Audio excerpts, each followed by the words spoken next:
Right. The New Testament, the one that was written by Constantine and a group of bishops, What? where they got down and they wrote it out, 500 years after Jesus died?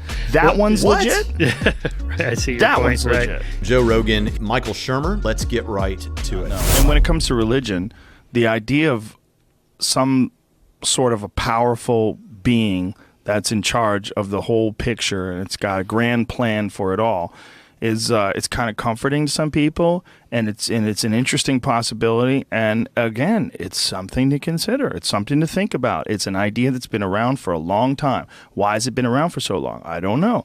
Well, let's go over some of the other things that have been around for a long time. Let's look at what else is in that book. Is there any other in that book that you might think is ridiculous? Oh, isn't there a story in that book about two children that taunt a man because he's bald, so they sick bears on the kids? Do you remember that story in the Bible? No, I don't remember. What is his name? Elysius? What was this the guy's name who is taunted by these children because of his baldness? So God summons two bears to come out of the woods and maul these children and kill them because they taunted his baldness. That would be fitting with the Old Testament.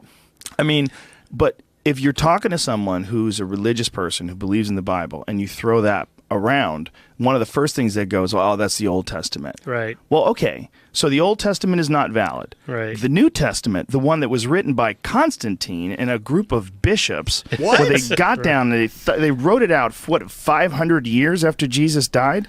That one's what? legit? Right, I see your That point, one's right. legit. Oh my gosh. He said the New Testament was written by Constantine and a bunch of bishops. This is just false. This is simply false. And he says 500 years after the fact. I'm blown away.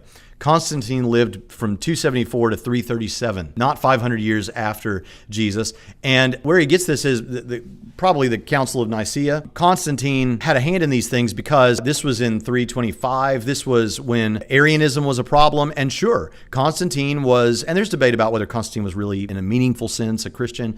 But the idea is, you know, if there was a big schism in Christianity at large over this Arianism issue, that could cause major problems for the empire. And so for that reason, yeah, Constantine has a very serious interest. But that's what largely the Council of Nicaea was dealing with. When we finally had a kind of more formed and agreeable canon, that was in Carthage in 397, some 60 years after the death of Constantine.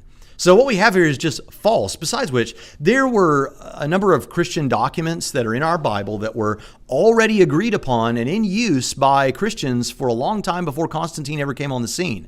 There are some books out there that were left out because either we can tell that the person claiming authorship is lying about who they are, or there's just some obvious textual problems that tell us that this doesn't belong in the canon. So this is not some great mystery. This is not some big conspiracy. I don't think Joe Rogan has given a lot of study of this, or else he wouldn't have said 500 years after, and he wouldn't have said Constantine and some bishops wrote the New Testament. I'm sorry, I'm still trying to wrap my head around that. Well, so I mean, the Gospels appear to be written 30 to 60, the first one, 30 to 60 years after Jesus died, Book of Mark. Shermer knows better, and he's probably just being a nice guest, but this is kind of important to your own reputation, Shermer. When somebody says something like that, 500 years after Jesus, and Constantine wrote the New Testament, if you don't directly call that out, that's not looking good. The others were copied from Mark, obviously. John is really weird. You know better, Shermer, than to say Matthew and Luke were just copying. Well, he said the others. So Matthew, Luke, and John are just copying from Mark. Okay, there is shared material, but there is also material that Matthew has from other sources. There's also material Luke has from other sources, and there's material that Matthew and Luke share that are not Mark. So come on, man.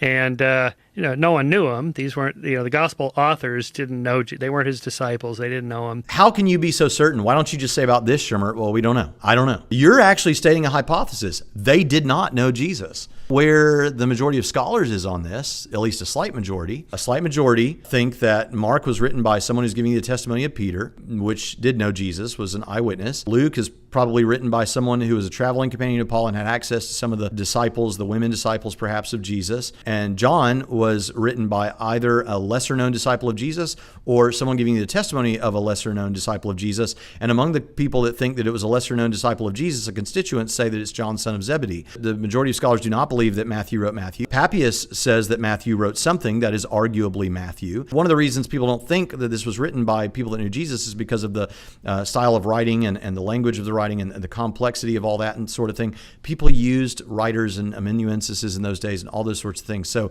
Shermer really needs to be a little more clear here. Even if this is a casual discussion, this is a guy that debates people like us. And it's not good. It's not good for you not to call out absurd things, even if you're a guest on a show like this, and much more to kind of sloppily mention the evidence here.